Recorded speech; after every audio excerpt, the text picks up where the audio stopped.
He stands above the ocean and it kneels. The sky screams with thunder, but he does not flinch. Red lightning tears through the black clouds, yet his gaze never shifts. There is no shield, no weapon in his hands, only stillness. The sea was never tamed. It swallowed empires, tore down cities. It roared louder than gods until now, because he is not here to fight the storm. He is here to end it. His skin is not flesh. It is cracked stone, the color of ash, the texture of mountains. His body does not bend. It is carved, and carving never moves. His face does not speak. It watches. The waves rise. The sky splits. Wind slams against invisible walls.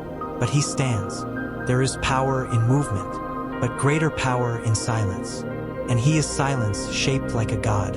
Above him, clouds twist like snakes. Beneath him, the sea convulses in rage. Around him, only space. The storm does not touch him. It bends, shrinks, breaks around him. His eyes are not fire. His mouth is not fury. He does not roar. He does not declare. He does not pray, because he is not a part of the chaos. He is what chaos remembers when it ends. Every drop of water that rises toward him slows. Every wave that dares climb falls. Every scream of wind turns to breath.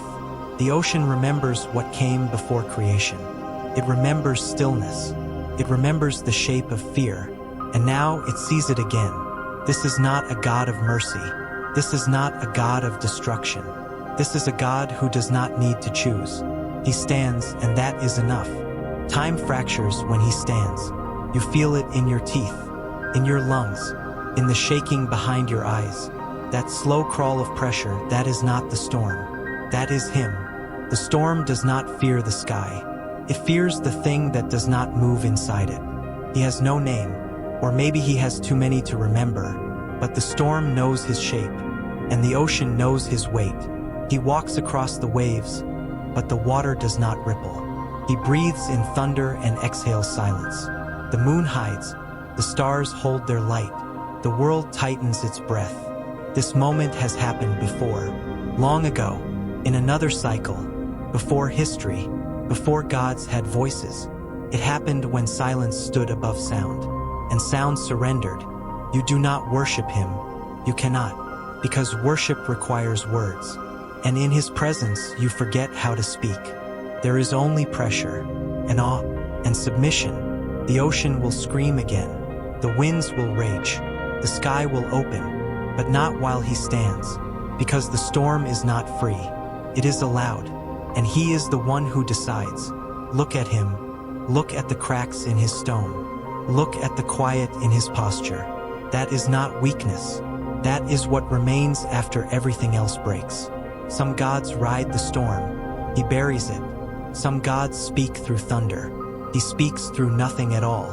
The bow on his back is not drawn. The arrows rest, because there is no need. What weapon compares to presence? The sea calms, not out of peace but obedience. The storm breaks, not out of fear but recognition. You do not run from him. You slow. You kneel. You close your eyes.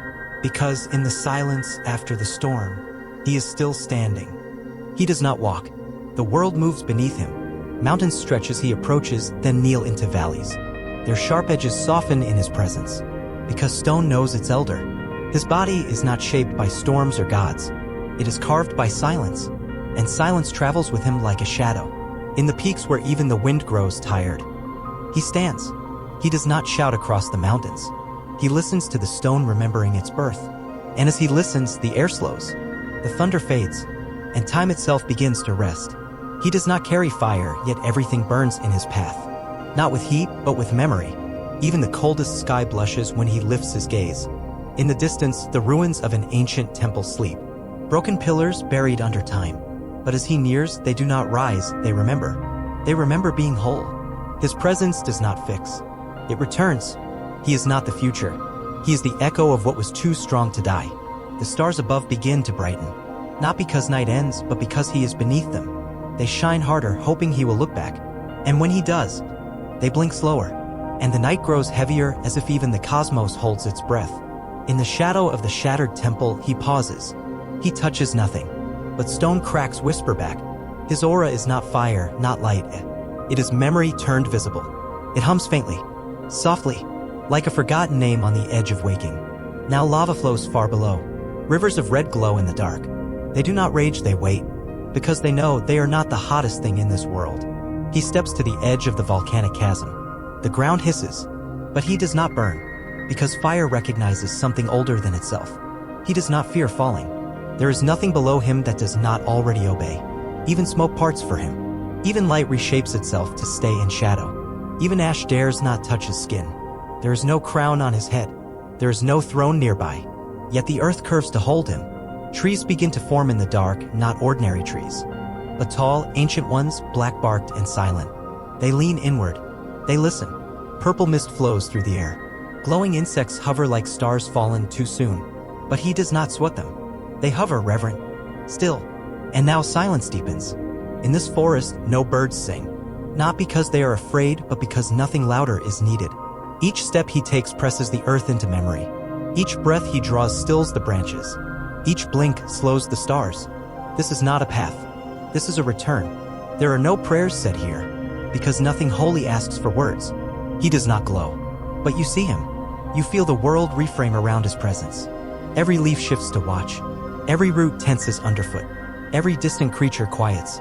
This is not death, not peace, not even sleep. This is authority without volume. This is strength without movement. This is myth without time. And he is its shape, still made of stone, still marked by cracks, still unmoving, and yet everything else bends. No storm this time, no ocean, no lightning, only breath, only gaze, only weight. And in this weight, the world exhales. He stands where sky and water reflect each other, where even the storm must look into its own eyes. Around him, thunder cracks open the clouds like bones. But he does not move. The lake does not ripple, though the heavens burn above it. Its surface stays perfect because he is near. Mountain peaks stab the sky around him, tall and black, sharpened by time. But they lean away now, not from fear, from reverence. He is not the god of storms. He is what storms learn from. The lightning does not frighten him. It sketches across the sky like broken thoughts. He watches, not with curiosity, but with memory. This is not his first storm. It will not be his last. But each one ends the same, with him standing at the center, while everything else falls. His body is still stone, cracked, worn, but unbroken. He does not shine, and yet the sky lights itself in his honor. Water does not lap at his feet. It kneels. It holds him like a mirror, unsure whether to show his reflection or remain still. The lightning fades. The echoes scatter into the hills, and the silence that follows is not emptiness. It is truth. He turns his head just once. Slowly, the world takes notice. In that moment, the lake remembers every storm it ever held. The mountains remember their first shape. The sky, still humming with light, dares not flash again. This is not the story of a god who seeks. It is the story of a god who knows. He does not chase meaning. He is meaning. And in the silence after the thunder, the world agrees. The storm is gone, not chased away, not destroyed, simply dismissed. Around him, the mist begins to gather again. Soft, slow, as if the world is sighing. He does not breathe like we do, but the air bends toward his chest, hoping to be pulled in. The trees in the valley below do not sway. They still, as if afraid their rustling might disturb him. There is no sun, only the afterglow of power, humming in the sky like fading thunder. He has not spoken. He never will, but everything around him listens. The mountains, the air, the earth itself, they tilt toward him like disciples. Not because they must, but because they remember. He is not here to lead. He is here to be. That is enough. As the last trace of lightning fades into the clouds, the lake below finally dares to move. A single ripple, a single answer to his stillness. And with it, the world begins again. The storm is gone, not chased away, not destroyed, simply dismissed. Around him, the mist begins to gather again. Soft, slow, as if the world is sighing. He does not breathe like we do, but the air bends toward his chest, hoping to be pulled in. The trees in the valley below do not sway. They still, as if afraid their rustling might disturb him. There is no sun, only the afterglow of power, humming in the sky like fading thunder.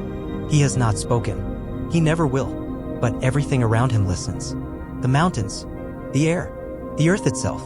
They tilt toward him like disciples. Not because they must, but because they remember. He is not here to lead. He is here to be. That is enough. As the last trace of lightning fades into the clouds, the lake below finally dares to move. A single ripple, a single answer to his stillness. And with it, the world begins again.